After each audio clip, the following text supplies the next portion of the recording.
सो आज हम डिस्कस करेंगे रिबाउंड हैमर टेस्ट के बारे में। ये सिविल इंजीनियरिंग में सबसे कॉमनली यूज होने वाला एक एंटिटी टेस्ट है। सबसे पहले ना कॉमन मिसकंसेप्शन क्लियर करते हैं। कई स्टूडेंट्स और साइट इंजीनियर्स के माइंड में ना ये डाउट होता है कि अगर रिबाउंड हैमर की रीडिंग 35 या 40 आ गई तो कंक्रीट की कंप्रेसिव स्ट्रेंथ भी 35 या 40 एमपीए ही होगी। Then answer is no. IS 13311 part 2 1992 के अकॉर्डिंग ना रिबाउंड हैमर टेस्ट का प्राइमरी ऑब्जेक्टिव सरफेस हार्डनेस और uniformity of harden concrete assess करना है।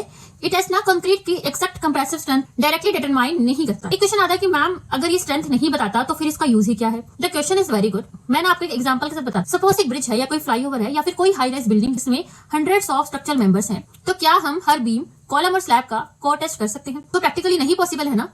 इसीलिए रिबाउंड हैमर टेस्ट को रैपिड, इकोनॉमिकल और नॉन डिस्ट्रक्टिव स्क्रीनिंग टूल के रूप में यूज किया। इससे इंजीनियर वीक लोकेशंस आइडेंटिफाई करता है और डिसाइड करता है कि किस एरिया में डिटेल इन्वेस्टिगेशन की जरूरत है। एक और कॉमन मिस्टेक हम क्या करते हैं, बहुत से इंजीनियर 7 या 14 डेज पर ही रिबाउंड हैमर टेस्ट कर लेते हैं। जब रीडिंग एक्सपेक्टेड से कम आती है तो उनके माइंड में डाउट आ जाता है कि कंक्रीट फेल हो गया या फिर रिक्वायर्ड स्ट्रेंथ अचीव नहीं। लेकिन ऐसा कंक्लूजन टेक्निकली करेक्ट नहीं। कंक्रीट में ना हाइड्रेशन प्रोसेस कंटिन्यू होता रहता है। कंक्रीट की एज, क्योरिंग और सरफेस कंडीशन रिबाउंड हैमर के वैल्यू को इन्फ्लुएंस करती है। इसलिए अर्ली एज रीडिंग को फाइनल एक्सेप्टेंस क्राइटेरिया नहीं माना। एक क्वेश्चन आता है कि मैम अगर रिबाउंड हैमर कम आ जाए तो क्या स्ट्रक्चर फेल है? Then answer is no. Low rebound number सिर्फ इंडिकेट करता है कि उस लोकेशन पर सरफेस हार्डनेस कंपैरेटिवली लो है या उस एरिया को और इन्वेस्टिगेशन करने की जरूरत है। रीजन बहुत सारे हो सकते हैं, जैसे हाई मॉइस्चर कंटेंट हो सकता है ना, पुअर कंपैक्शन हो सकती है उस एरिया पे, हनीकॉम्बिंग की प्रॉब्लम हो सकती है, टेस्टिंग एरर भी हो सकता है। हर केस में कंक्रीट ही खराब नहीं हो। अगर रीडिंग डाउटफुल होना तो इंजीनियर क्यूब टेस्ट करता है, यूपीवी टेस्ट यानी अल्ट्रा पल्स वेलोसिटी टेस्ट करता है या कोर टेस्ट के साथ कोरिलेशन करता है। तो हम बात करते हैं इसके वर्किंग प्रिंसिपल। सो हैमर के अंदर ना एक स्प्रिंग कंट्रोल्ड मास होता है। प्लंजर को कंक्रीट सरफेस पर प्रेस किया जाता है तो स्प्रिंग रिलीज होती है और इम्पैक्ट मास कंक्रीट को स्ट्राइक करता है। इम्पैक्ट के बाद